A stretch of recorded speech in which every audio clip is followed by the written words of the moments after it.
Hello there, men and women of Warren County. I want to talk a little bit. Everybody knows that we have the vote that's coming up at the high school auditorium, Warren County High School auditorium, on whether or not Warren County is going to adopt the Second Amendment sanctuary status. And I just want to approach this from my perspective because I think that everybody could probably identify in some way. Here's the thing. For probably 100 years now, this country, we've never been in as bad of a situation as we are right now in probably at least 100 years. We have a society that's polarized. You got clearly defined political and social lines, clearly defined ideological lines.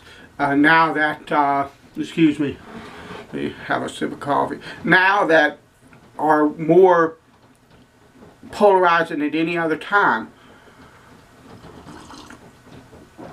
And we're seeing each other as enemies. This is purposeful. Open your eyes and look at the politicians around you and you'll see that. But I don't want to get into that. What I want to get into is right now we have an opportunity as citizens of Warren County to make our voice heard in a way that it probably wouldn't be heard as loud in any other time in our recent history, because Richmond and the liberal leaders there, and probably some of the Republicans too, are going to vote. They're going to try to vote and pass laws to take your and my rights away from us and essentially make us criminals. Okay, that's what they're going to do. All right, if we don't do something to stop them. And they're high because they overwhelmingly want a majority in the state.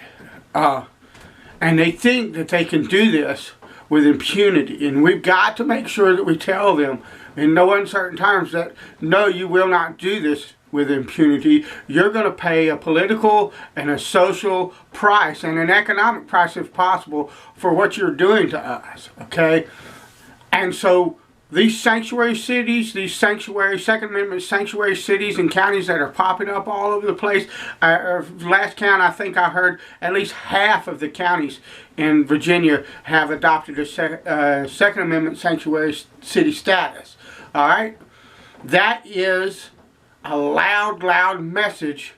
And we're already hearing stuff like Northam wants to grandfather it in. He can shove his grandfather clause up his nose. Okay? And we've also got some of the Democrats in the legislature in Richmond. I saw a thing in the Royal Examiner today where they're talking about this is like tantamount to a civil war and stuff like that. Well, yeah, dummy. And you're causing it. You're pushing it. And the thing of it is look, here's where I'm coming from. I have a disabled wife. She has cerebral palsy and she's confined to a wheelchair. And I have a disabled daughter. She has epilepsy. She was in an auto accident when she was 2. Okay? She can't walk well. Her mental capacity is never going to go past like 12 years old. Alright? They cannot run. They cannot hide. And they cannot fight. Alright? As a husband and a father, it's my responsibility to protect them. And I will not abrogate that responsibility to the local police.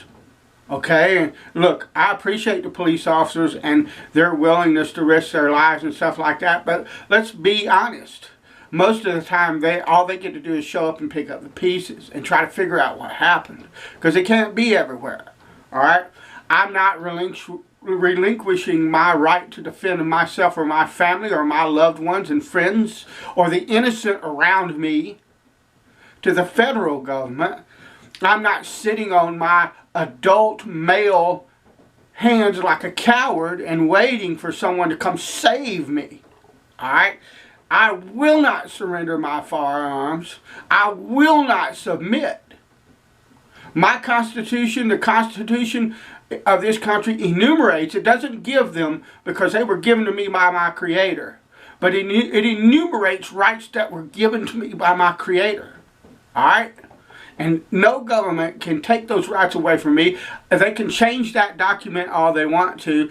It's a piece of paper. My rights come from a higher source, and I will not surrender them. Listen, we're at a crossroads right now. Look, we either stand up as citizens of this county and as citizens of this country and make our voice known, okay, and oppose this that's going on and do it peacefully with intelligence and grace, or there's going to be blood in the streets. That's what's going to happen. People are going to die.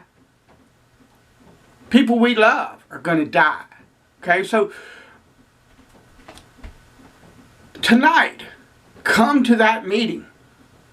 If you want to speak, speak. But use some grace and some tact when you do. Alright? But we've got to stand. We've got to stand, and we've got to do it now. If we don't do it now, this is our opportunity. It's the beginnings of our opportunity. What I would encourage you to do as well is after this is over, whichever way the vote goes, don't stop. Find a way. Get with the Republican Party here in Virginia. Get with the Virginia Citizens Defense League. Get with anybody that you can think of to find a way to publicly and within the bounds of our democracy, our democratic republic, because we're not a democracy, we're a democratic republic, and there's a huge difference.